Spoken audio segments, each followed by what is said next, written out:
Welcome to banking study centre YouTube channel.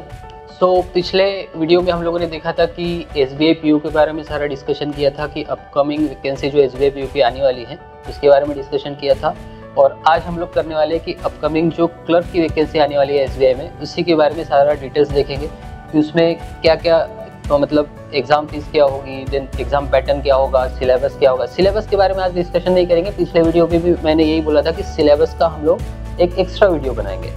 चलो ठीक है, स्टार्ट करते हैं। वैकेंसीज जो भी आने वाली है 2024 में, अभी फिलहाल तो लद्दाख रीजन के लिए वैकेंसी आ चुकी है, तो उसी के बारे में सबसे पहले डिस्कशन करेंगे। तो ये है आपके सामने, तो देखो यहाँ पे लिखा है मैंने SBI clerk 2024 notification out for Ladakh region. तो लद्दाख रीजन के लिए 50 वैकेंसी आ गई है, 50 वैकेंसीज आ गई है। तो आप यहाँ पे देख सकते हो कि जैसे State Bank of India, organisation कौन सा है, स्टेट बैंक ऑफ इंडिया, तो आपको ये तो पता ही है, दिख ही रहा है आपको ऊपर। देन क्लर्क जूनियर एसोसिएट, ठीक है यहाँ पे आपको। उसके बाद में हम लोग बात करते हैं और 50 वैकेंसी जो मैंने अभी बताया गवर्नमेंट जॉब है, ये तो आपको पता ही है, ऑनलाइन एग्जाम होती है।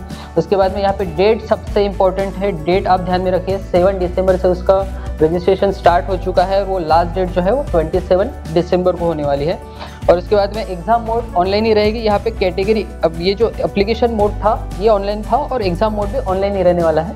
उसके बाद में अगर हम लोग नीचे देखेंगे तो रिक्रूटमेंट प्रोसेस कैसी है, तो यहाँ पे प्रीलिम्स प्लस मेंस एग्जाम होने वाली है। जैसे हम लोगों ने PO के एग्जाम में देखा था कि उसमें प्रीलिम्स मेंस प्लस इंटरव्यू था, यहाँ पे इंटरव्यू नहीं होता है क्योंकि ये क्लर्क का वैकेंसी है, तो यहाँ पे प्रीलिम्स प्लस मेंस ही रहेगा। आप यहाँ पे सैलरी भी देख पा रहे हो कि सैलरी 26 to 29,000 के बीच में आपका पे स्केल शुरुआत में रहेगा। और उसके बाद में जो ऑफिशियल वेबसाइट है, आप इस पे जाके इसका पूरा डिटेल्स देख सकते हो। इसका डिटेल्स मीन्स जो अभी लद्दाख रीजन के लिए वैकेंसी आई है। तो चलो ठीक है, आगे देखते हैं हम लोग कि लद्दाख रीजन के लिए कितनी वैकेंसी, मतलब कितनी वैकेंसी आई ये तो पता चल गया है, लेकिन कैटेगरी वाइज क्या वैकेंसी आई है। तो चलो ठीक है, इसको आगे बढ़ते हैं।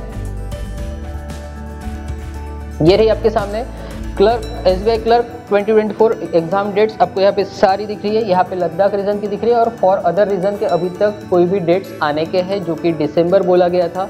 अब SBI PO ही अगर आगे चली गई है तो ऑब्वियसली SBI क्लर्क भी आगे जाने वाली है। तो फिलहाल तो हम लोग लद्दाख रीजन के लिए देखेंगे। तो क्या है यहाँ पे नोटिफिकेशन कब जारी हुआ था, तो वो हुआ था हमारा 6 दिसंबर को हुआ था। और उसके बाद में 7 दिसंबर से हम लोग फॉर्म फिल कर सकते हैं, ऑनलाइन ही फॉर्म फिल करना है। उसका भी जो लिंक रहेगा वो मैं आपको डिस्क्रिप्शन में सेंड कर दूंगा। उसके बाद में यहाँ पे 27 डेट लास्ट है। और यहाँ पे आप देख रहे हो कि एग्जाम जो प्रीलिम्स एग्जाम है वो कब होने वाली है, तो वो जनवरी 2025 में होने वाली है। और मेंस एग्जाम आपका Feb 25 में रहेगा। सेम एज इट इज जो बाकी का रीजन है, मतलब बाकी का जो ऑल ओवर कंट्री बचा है, उसमें अगर हम लोग देखेंगे तो उसका डेट अभी तक क्लियरली आने का है, लेकिन मंथ हमारे पास है यहाँ पे जनवरी 25 को। यहाँ पे अगर हम लोग देखेंगे तो नोटिफिकेशन आ सकता है, उसी जनवरी में आप फॉर्म फिल भी कर सकते हो, उसी जनवरी में आप लास्ट डेट भी रहेगा। फेब में उसका एग्जाम रहेगा और मार्च में उसका मेंस का एग्जाम रहेगा, मार्च या तो अप्रैल में, ठीक है। तो उसके बारे में भी हम लोग एक स्पेशल वीडियो बनाएंगे जब उसका नोटिफिकेशन जारी हो जाएगा। तो फिलहाल तो आप लद्दाख रीजन के लिए जो भी डेट्स है वो याद रखेंगे। आगे बढ़ते हैं हम लोग, देखते हैं हम लोग कि क्या क्या प्रोसेस उसमें होने वाली है। तो यहाँ पे वैकेंसी अब हम लोग देखेंगे तो कैटेगरी वाइज वैकेंसी दी गई है। तो आप देख रहे हो यहाँ पे कि SC कैटेगरी, मतलब आप यहाँ पे इस चीज पे ध्यान दीजिए, लद्दाख रीजन मतलब होता क्या है, UT, ठीक है, लद्दाख UT, उसमें लेह कारगिल वैली भी होता है, सर्कल चंडीगढ़ भी होता है, तो ये सारे लद्दाख रीजन में ही आते हैं। तो इस सब मिला के 50 वैकेंसी, तो उसमें आप कैटेगरी वाइज देख सकते हो। SC कैटेगरी 4 है, देन 5 है हमारा, ST है, OBC 13 दिख रहा है आपको, EWS 5 दिख रहा है, जनरल कैटेगरी 23 दिख रहा है और 50 जो है वो टोटल मिला के है। और ये PWD कैंडिडेट्स के लिए है जो कि आपको नीचे दिए गए हैं। क्लियर है, आगे बढ़ते हैं हम लोग, नेक्स्ट स्लाइड में देखते हैं क्या है। तो यहाँ पे देखिए एप्लीकेशन फीस। तो एप्लीकेशन फीस जैसे आपको भी पता है कि SC ST के लिए कोई भी एप्लीकेशन फीस नहीं लगता है, लेकिन अगर हम लोग जनरल OBC और EWS के लिए देखते हैं तो 750 आपको देना पड़ता है और ये फीस रिफंडेबल नहीं होती है, ठीक है, इंक्लूडिंग ऑल चार्जेस होता है। इसके बाद में इसमें तो पढ़ने लायक और भी कुछ नहीं है, एक्स्ट्रा इन्फॉर्मेशन है नहीं, जो तो मैंने बता दिया है। आगे बढ़ते हैं हम लोग।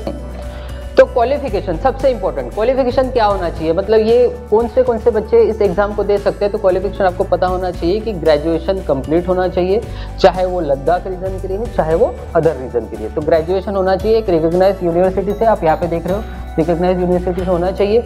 आगे बढ़ते हैं नेक्स्ट इसमें, तो यहाँ पे आप देख रहे हो एज लिमिट।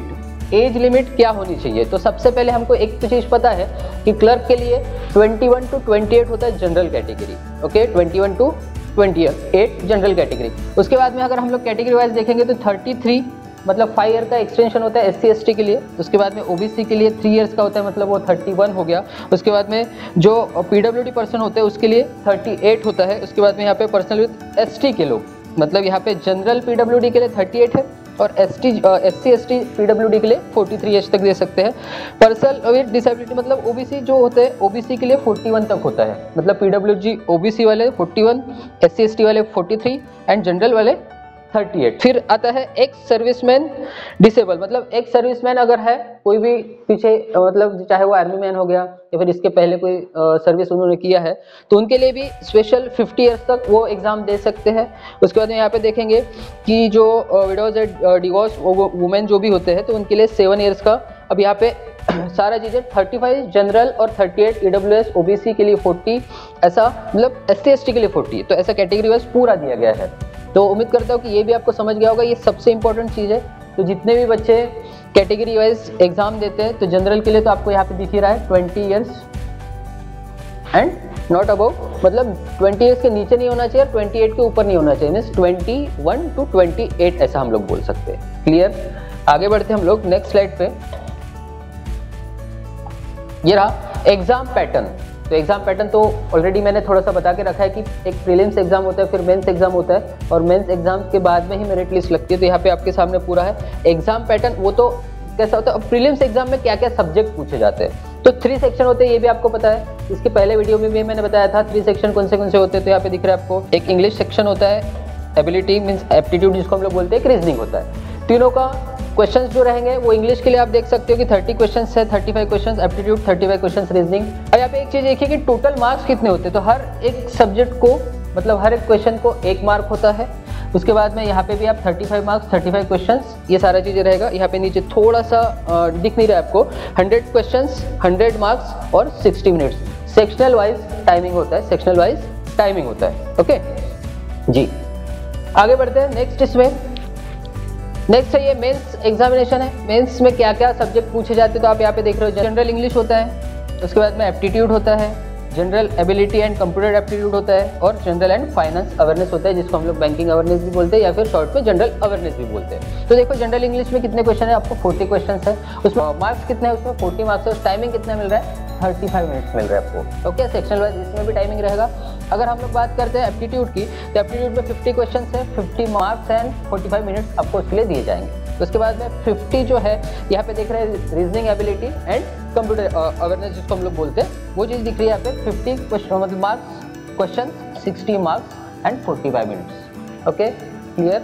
आगे बढ़ते हैं हम लोग। General and finance awareness means general awareness, उसमें current affairs, banking awareness, finance awareness सारा चीज़ आएगा। 50 क्वेश्चन है, 50 मार्क्स है एंड 35 मिनट्स है।